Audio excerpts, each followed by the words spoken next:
రాజకీయాల్లో ఒక కీలకమైనటువంటి రోజుగానే మనకు చెప్పుకోవచ్చు. ఒక సంచలనమైనటువంటి నిర్ణయంగానే మనం చూడొచ్చు. సో గవర్నర్ కి అంటే ముఖ్యంగా తెలంగాణలో ఈ గత కేసీఆర్ ప్రభుత్వంలో అప్పటి ఎంఏయుడి మినిస్టర్ గా ఉన్నటువంటి కేటీఆర్ ఆదేశాలతో హెచ్ఎండిఏ నుంచి ఎఫ్ఈఓ అనేటువంటి సంస్థకు 46 కోట్ల రూపాయలు పౌండ్ల రూపంలో చెల్లించినటువంటి అంశానికి సంబంధించి దీంట్లో అధికార దుర్వినియోగం, అవినీతి, అలానే ఫారెన్ ఏదైతే మనీ లాండరింగ్ కూడా జరిగినట్టుగా ఇప్పుడు ఉన్నటువంటి ప్రభుత్వం గుర్తించింది. సో దీనికి సంబంధించి కేసు కూడా నమోదు చేసింది. సో కేసు నమోదు చేసిన తర్వాత అప్పుడు ఎంఏయుడి ప్రిన్సిపల్ సెక్రటరీగా ఉన్నటువంటి అరవింద్ కుమార్ని ఏటుగా చేర్చి ఆయన పైన విచారణ కూడా జరిపింది. అసలు ఈ ఫార్ములా ఈ రేసులో జరిగినటువంటి అవినీతి ఎంత, సో ప్రభుత్వం నుంచి హెచ్ఎండిఏ ఖాతా నుంచి హెచ్ఎండిఏ నుంచి ఎఫ్ఈఓ సంస్థకు ఎన్ని నిధులు దారి మళ్ళాయి. సో ఈ నిధులు దారి మళ్ళినటువంటి అంశం కనుక చూస్తే సో ఇది ఎక్కడ కూడా ప్రభుత్వ నిర్ణయంలో భాగం కాదు, ఎక్కడ కూడా కేబినెట్ నిర్ణయం జరగలేదు, సో ఎక్కడ కూడా ప్రభుత్వ అనుమతి లేదు.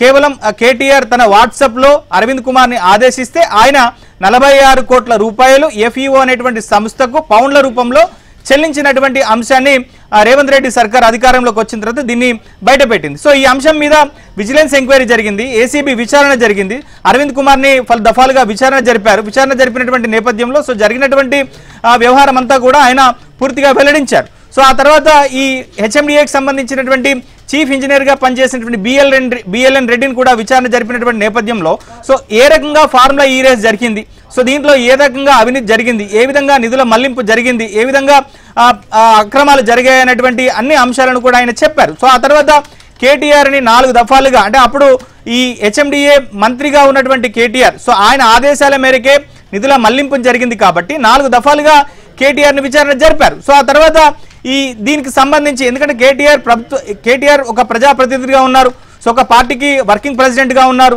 సో ఆయన ఒక ఎమ్మెల్యేగా ఉన్నారు కాబట్టి ఆయన మీద ప్రాసిక్యూషన్ జరపాలంటే ఖచ్చితంగా గవర్నర్ అనుమతి తప్పనిసరి. అంటే ఎక్కడైనా ఏ ప్రజాప్రతినిధి మీదకైనా సరే ఒక విచారణ జరపాలంటే ప్రాసిక్యూషన్ చేయాలంటే ఖచ్చితంగా గవర్నర్ అనుమతి తప్పనిసరి కాబట్టి గవర్నర్ అనుమతి కోసం 70 రోజుల క్రితమే ప్రభుత్వం లేఖ రాసింది. సో ఫార్ములా ఈ రేస్లో జరిగినటువంటి అవినీతి ఇంత, ఇప్పటికే తమ ఏసీబీ అధికారులు జరిపినటువంటి విచారణకు సంబంధించినటువంటి వివరాలు ఇవి అని చెప్పని గవర్నర్కి పూర్తి స్థాయిలో ఒక విచారణకు సంబంధించినటువంటి డీటెయిల్స్ పంపించినప్పటికీ కూడా ప్రాసిక్యూషన్కి సంబంధించినటువంటి ఆదేశాల కోసం విచారణ పంపించినప్పటికీ కూడా సో గవర్నర్ ఎక్కడ కూడా నిర్ణయం తీసుకోలేదు. అంటే 70 రోజుల తర్వాత గవర్నర్ ఇవాళ ఉదయం సో కేటీఆర్ విషయంలో ఫార్ములా ఈ రేస్కు సంబంధించి ప్రాసిక్యూషన్ జరుపుకోవచ్చు అంటూ గవర్నర్ ప్రభుత్వానికి ఒక లేఖ రాశారు, సో అనుమతి ఇచ్చారు.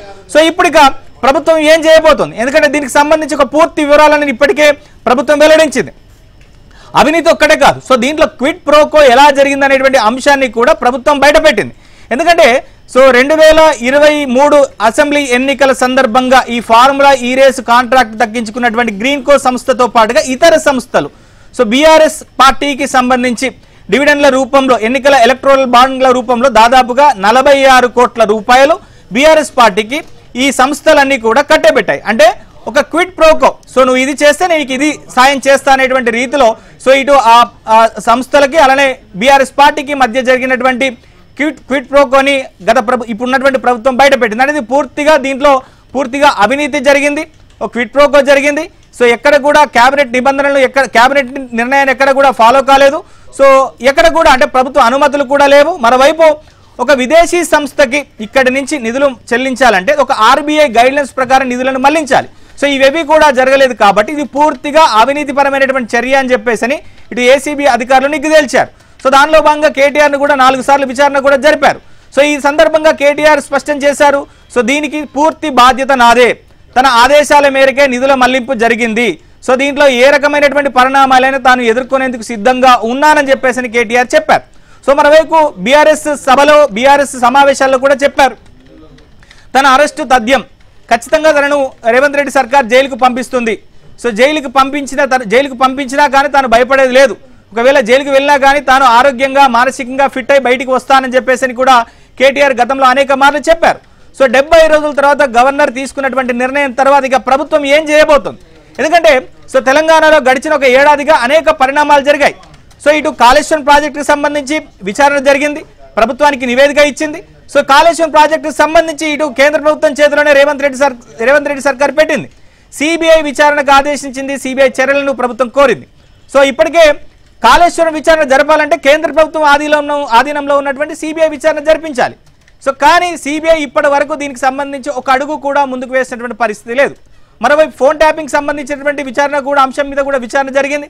అలానే తెలంగాణలో గొర్రెల స్కామ్కు సంబంధించి కూడా విచారణ పూర్తయింది. మరోవైపు ఇటు విద్యుత్ కొనుగోలు అంశానికి సంబంధించి కూడా విచారణ పూర్తయింది. సో ఇప్పటి వరకు తెలంగాణలో అంటే ప్రతిపక్ష పార్టీ నేతల మీద చర్యలు తీసుకుంటే వాళ్ళని ప్రాసిక్యూషన్ చేస్తే ఇది కక్ష సాధింపు చర్యలని చెప్పని ఎక్కడ బీఆర్ఎస్ పార్టీ ప్రజల్లోకి వెళ్తుందో, సో దీనివల్ల ప్రభుత్వానికి ఎక్కడైనా చెడ్డ పేరు వస్తుందో అని ఆచితూచినటువంటి రేవంత్ రెడ్డి సర్కార్ ఇక జూబ్లీహిల్స్ ఎన్నికల ఫలితం తర్వాత ప్రజా తీర్పును చూసిన తర్వాత సో ఖచ్చితంగా అవినీతికి పాల్పడ్డ వాళ్ళని అలానే తప్పు చేసిన వాళ్ళ మీద చర్యలు తీసుకోక తప్పదని చెప్పేసి డిసైడ్ అయినట్టుగా తెలుస్తుంది. సో దానిలో భాగంగానే జూబ్లీహిల్స్ ఉప ఎన్నికల్లో సో బీఆర్ఎస్ పార్టీకి పెద్ద ఎత్తున బీజేపీ పార్టీకి పెద్ద ఎత్తున నష్టం జరిగింది. ఎందుకంటే బీఆర్ఎస్ పార్టీ బీజేపీ రెండు ఒకటేననేటువంటి అంశాన్ని కాంగ్రెస్ పార్టీ ప్రజల్లోకి తీసుకెళ్ళింది. ఫలితంగా బీజేపీకి డిపాజిట్ కూడా దక్కని పరిస్థితి ఎదురైంది. సో ఇప్పటి వరకు గవర్నర్ దగ్గరే పెండింగ్లో ఉన్నటువంటి ఈ అంశానికి ఇక గ్రీన్ సిగ్నల్ పడకపోతే, విచారణకు సంబంధించి ఆదేశాలు రాకపోతే ఈ వాదన మరింతగా బలం చేకూర్చేటువంటి అవకాశాలు ఉంటాయి. కాబట్టి సో గవర్నర్ కూడా ఎటకేలకు నిర్ణయం తీసుకున్నట్టుగానే మనకు కనిపిస్తోంది. సో ఇక గవర్నర్ ఆదేశించిన నేపథ్యంలో, గవర్నర్ గ్రీన్ సిగ్నల్ ఇచ్చినటువంటి నేపథ్యంలో సో ఇక ప్రభుత్వం ఏం చేయబోతుంది? సో ఇప్పటికే అరవింద్ కుమార్ని విచారణ జరిపింది. సో కేటీఆర్ని 4 దఫాలుగా విచారణ జరిపింది. ఇక బిఎల్ఎన్ రెడ్డిని కూడా 3 సార్లు విచారణ జరిపి పూర్తిగా ఈ కేసుకు సంబంధించి ఈ ఫార్ములా ఈ రేసులో ఎట్లాంటి అవినీతి జరిగిందనేటువంటి అన్ని అంశాల మీద ఇప్పటికే ఛార్జ్ షీట్ కూడా ఏసీబీ అధికారులు సిద్ధమవుతున్నటువంటి నేపథ్యంలో ఇక కేటీఆర్ విషయంలో ప్రభుత్వం ఏ రకంగా స్పందించబోతుంది అనేటువంటిది ఒక ఇంత ఆసక్తిగా మారింది. సో మరి చూద్దాం ఇక ప్రభుత్వం ఏ రకంగా